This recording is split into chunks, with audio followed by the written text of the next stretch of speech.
Senador Cidinho Campos, preside a nossa sessão, senadores presentes. Eu tinha imaginado minha primeira fala nesse início de ano legislativo diferente daquilo que vou fazer, sobretudo no início. A propósito dessa situação no Espírito Santo, que se insere numa sequência de episódios dramáticos, bárbaros até, ocorridos no sistema prisional brasileiro no último mês. Agora, no Espírito Santo, temos uma situação distinta. Uma greve da Polícia Militar.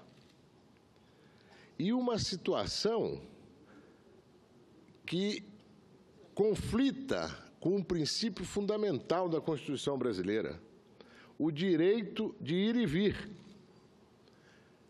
Os cidadãos e as cidadãs, senador Cidinho Santos, os cidadãos e as cidadãs do Espírito Santo estão submetidos a uma espécie de toque de recolher, que é uma prerrogativa exclusiva do Estado, em casos graves. E estão submetidos a essa situação por uma greve da Polícia Militar absolutamente ilegal. Cidadãos que recebem treinamento e armas do Estado para defender a cidadania da criminalidade, da desordem, estão, nesse momento, praticando um ato de desordem extrema, greve. O Ministério Público Federal deve atuar, porque eles estão transgredindo uma lei federal, a principal das leis, a Constituição. A Polícia Federal também investigar e punir aqueles que estão cometendo esse crime e que estão insistindo e reiterando uma postura que é de desafio ao Estado. Não ao Estado do Espírito Santo, ao Estado brasileiro, ao poder público legitimamente constituído.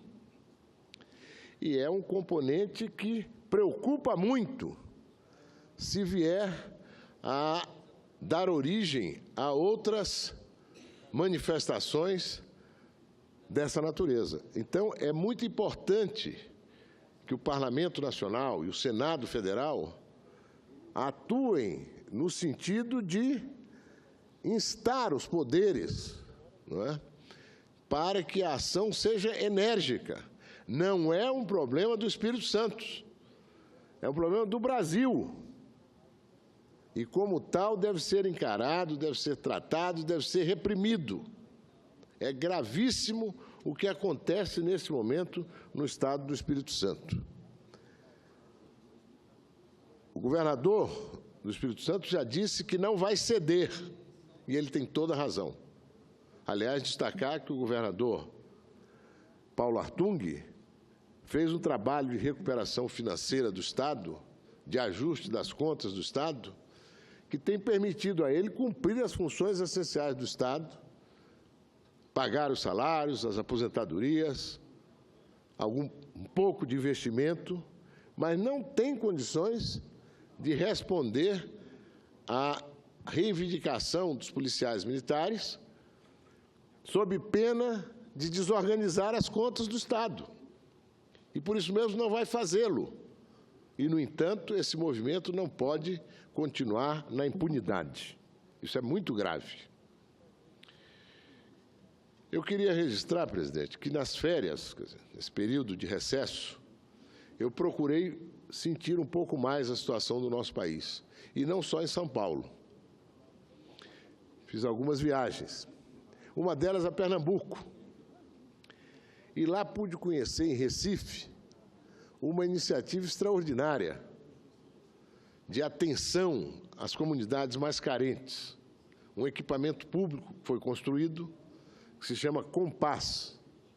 É um equipamento para realmente promover a paz, a integração numa região muito carente de Recife e que dá uma atenção especial a comunidade em sentido vertical e horizontal. Idosos, jovens, crianças, não só o lado mais lúdico, de exercícios, de aprendizado de judô, mas também eu pude testemunhar uma classe de robótica com crianças de 5 anos. E pude me surpreender com uma dessas crianças que, no meio da aula, disse são 2 professores, disse a um deles, não, mas isso aí eu já sei fazer. E ao lado de cada criança, um computador e um robô, construído por eles. Quanta diferença isso vai fazer a melhor. Mas há também reforço escolar, há também aprendizado, quer dizer, treino de leitura, de conhecimento, há uma disponibilidade da imprensa regional para ser lida, consultada, enfim, um equipamento extraordinário, e sei que já em março agora vão inaugurar um outro equipamento semelhante e maior numa outra região também muito carente da cidade do Recife. E pude ir a Caruaru e ver a energia do nordestino, né, para enfrentar as agruras da seca, principalmente. Mas estão lá produzindo. Caruaru tem algo que distingue. O Alto da Moura, que é um bairro totalmente diferenciado, onde trabalham artistas populares, produzindo arte não erudita e de alta qualidade, né? E outras coisas mais. Mas pude ver também com a prefeita recém-eleita, Raquel Lira, do PSDB, que ela tem toda a razão quando me disse: eu preciso institucionalizar a gestão pública em Caruaru. Entre outras coisas, ela me disse que a prefeitura tem pouco mais de 3.500 funcionários e 5.000 pessoas terceirizadas a serviço da prefeitura, com um grau de qualificação, e vejo aqui o senador Armando Monteiro, que conhece muito melhor, aliás, conhece efetivamente Pernambuco, eu apenas sou um frequentador eventual, e ele sabe o quanto isso impacta negativamente as receitas da prefeitura sem produzir resultados para a população. Cabide de emprego. E eu tenho muita confiança que a nossa prefeita lá, a prefeita Raquel Lira, que foi eleita com apoios diversos, inclusive do senador Armando Monteiro, ela vai ter a iniciativa, a coragem de enfrentar e vencer o desafio.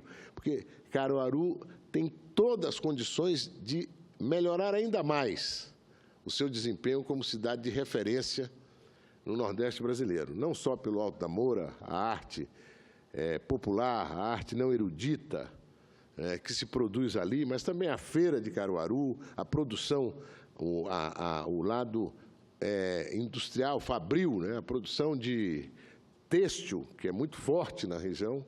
Enfim, é o nordestino encontrando soluções que não são soluções que ele vai buscar, como, ao contrário do que se diz, no Estado, no recurso público.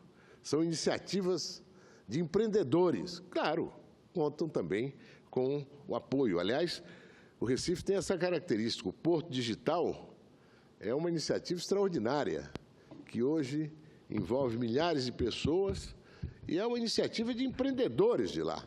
Não é? Uma iniciativa que nós, inclusive, no PSDB, estamos estimulando outros prefeitos a que façam o mesmo nos seus estados, nos seus municípios. Mas eu queria falar, senhor presidente, de um seminário que acabamos de concluir.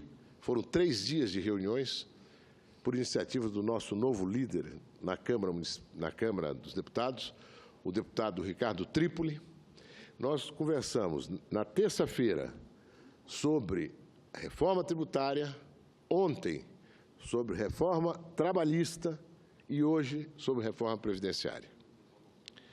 Na primeira conversa ficou claro, mais uma vez, senador Cidinho, que o sistema tributário brasileiro é uma anomalia. Ele é um sistema, primeiro, perverso. Os que ganham menos são os que pagam mais, proporcionalmente. Isso é uma perversidade que precisa ser resolvida o quanto antes. Segundo, é um sistema totalmente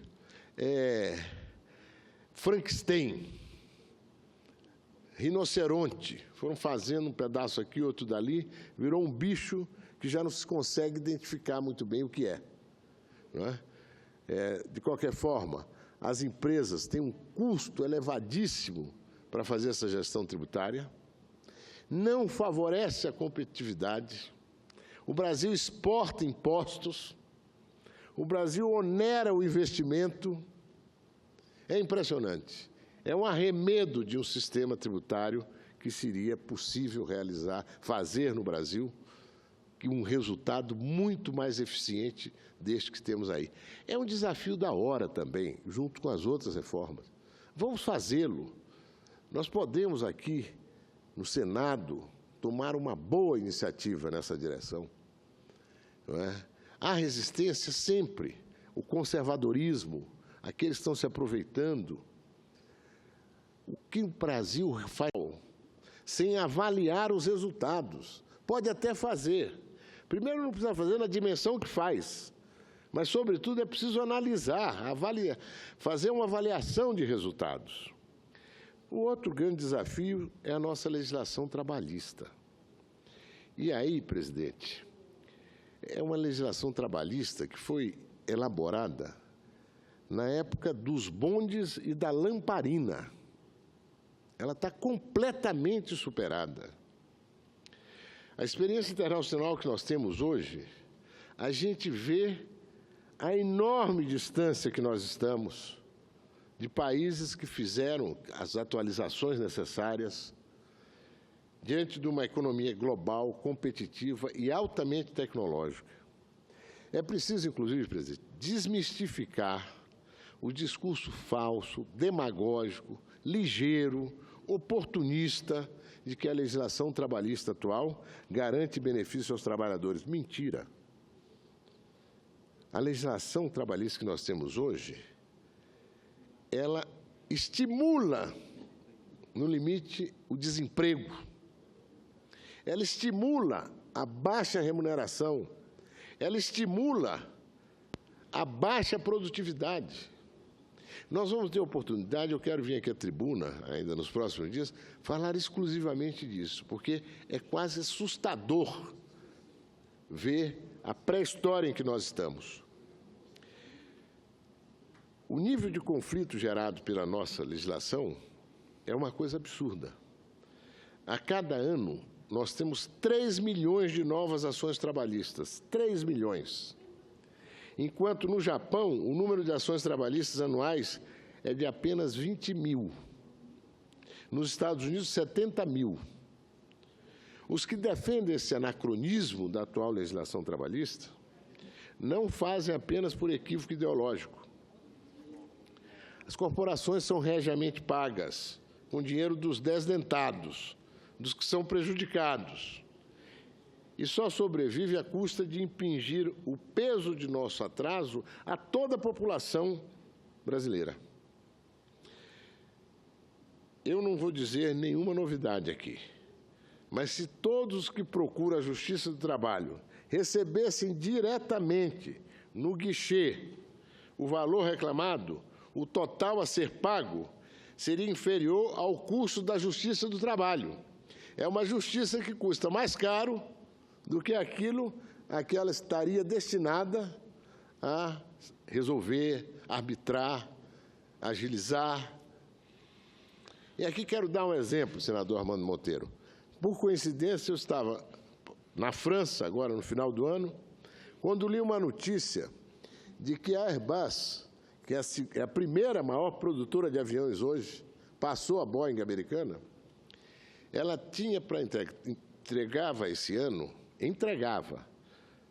760 novos aviões. Não são aviões pequenos, são aviões grandes, 760. Imagina a estrutura de produção, de pesquisa, de tudo, para se colocar nos ares 760 aviões daquele porte. E a Airbus tinha chegado ao final de novembro, dia 30 de novembro, faltando entregar 140, 150 aviões. Um desafio enorme. Realizaram o desafio? Claro. Enfrentaram e realizaram. E entregaram. A legislação trabalhista na França, senador Armando Monteiro, senador Paulo Paim, foi mudada este ano que passou.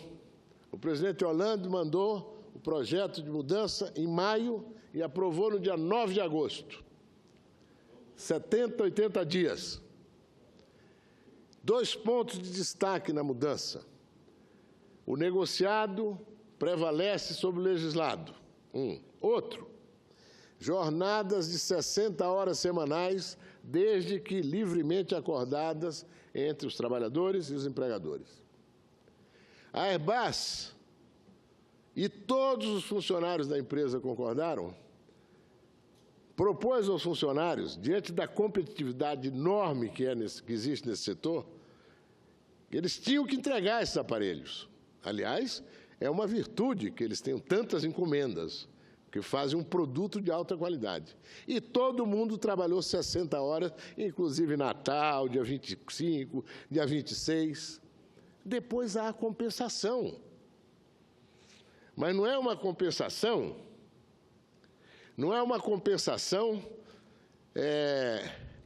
que não leve em conta aquilo que foi trabalhado adicionalmente. É uma conta fechada.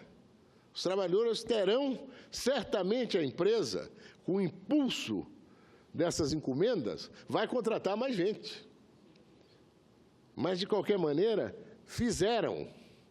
É por isso que a gente, entre outras, muitíssimas outras razões, o país precisa ser mais competitivo. Ah, mas a Airbus devia ter contratado mais gente. Você não contrata gente que trabalha em tecnologia aeroespacial em uma semana. Mas você tem uma emergência de entrega de encomendas que você precisa resolver em uma semana. Senador Armando Monteiro, em seguida eu vou concluir. Bom, eu quero cumprimentar o nosso senador Zé Aníbal por esse pronunciamento, e o faço por 2 razões. Primeiro, como pernambucano, agradecendo esse comercial extraordinário que Vossa Excelência pôde fazer do meu Estado. E quero dizer que a diversidade de Pernambuco é a riqueza de Pernambuco. Então, Vossa Excelência pôde aqui destacar a arte popular do Alto do Moura, que é a expressão talvez mais, eu diria que, mais sensível da alma do povo nordestino, que faz ali com o barro e que modela essas figuras, o mestre Vitalino, e uma tradição que lá existe em Caruaru. A referência a essa nova gestora, que eu tenho certeza que vai inaugurar um modelo novo lá em Caruaru, que é a prefeita Raquel Lira, um grande quadro de Pernambuco, filha do ex-governador João Lira, que também é uma figura de referência, e ainda a referência que Vossa Excelência faz ao Porto Digital, que é, sem dúvida nenhuma, um projeto de referência no país, algo muito bem sucedido. Mais de 250 empresas que estão lá no Porto Digital, gerando receita, isso colocando Pernambuco numa posição de vanguarda nessa área da tecnologia da informação, e que é fruto de um modelo muito bem sucedido de cooperação entre a universidade e os empreendedores que puderam criar.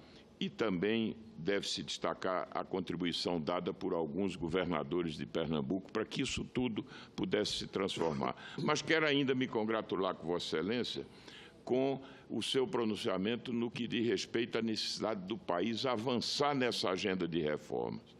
E acho que Vossa Excelência pôde trazer aqui uma visão dos desafios.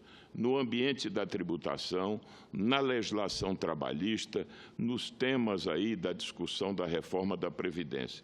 Eu tenho certeza, meu caro senador Zé Aníbal, que o Senado tem mais do que nunca que dar uma contribuição a esse debate. Esse sistema tributário disfuncional, complexo, que não se harmoniza com os modelos internacionais, o Brasil pode ter ganhos de produtividade imensos se tivermos um sistema, não precisamos inventar a roda, por exemplo, um sistema que se aproxime do IVA. Vossa Excelência falou da França, em toda a Europa nós temos um sistema de imposto de valor agregado, clássico, de valor adicionado, que funciona tão bem. Simples, não é? E que, a meu ver, também seria bastante aplicável aqui no país.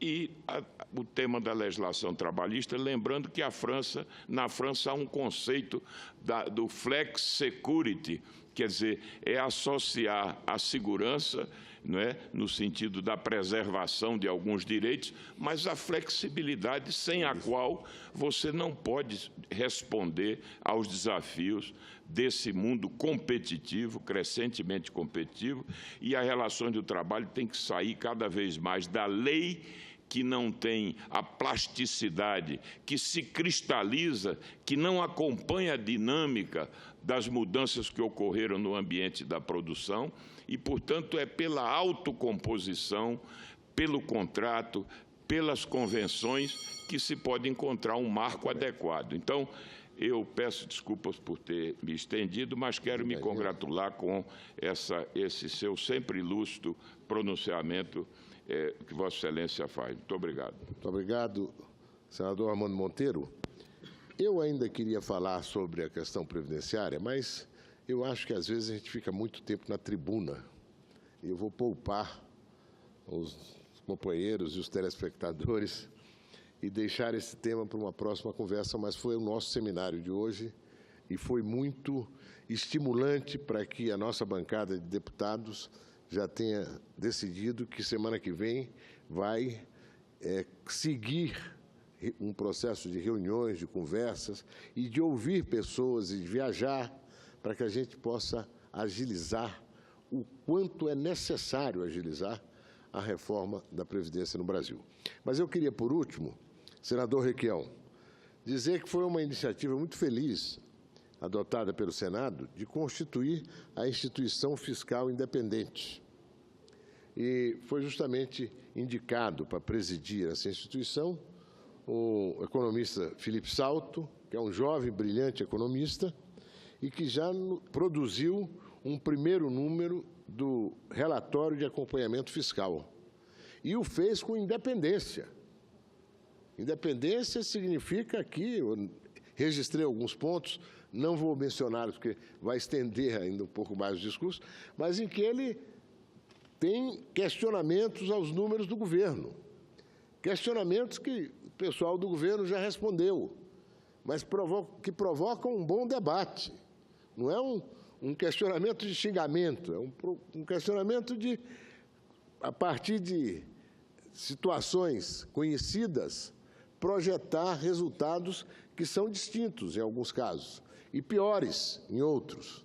Exatamente por isso é relevante essa contribuição para aguçar em todos nós e no próprio governo, né, a importância de termos um avanço combinado, não só de ajuste fiscal, mas também de votação de reformas, de política microeconômica, políticas microeconômicas que favoreçam a retomada do crescimento para que o Brasil possa definitivamente virar essa página ao longo desse ano e voltarmos a ter uma situação virtuosa de criação de emprego e de renda. Muito obrigado, senador Cidinho Santos, pela tolerância e aos companheiros que estavam aqui no plenário.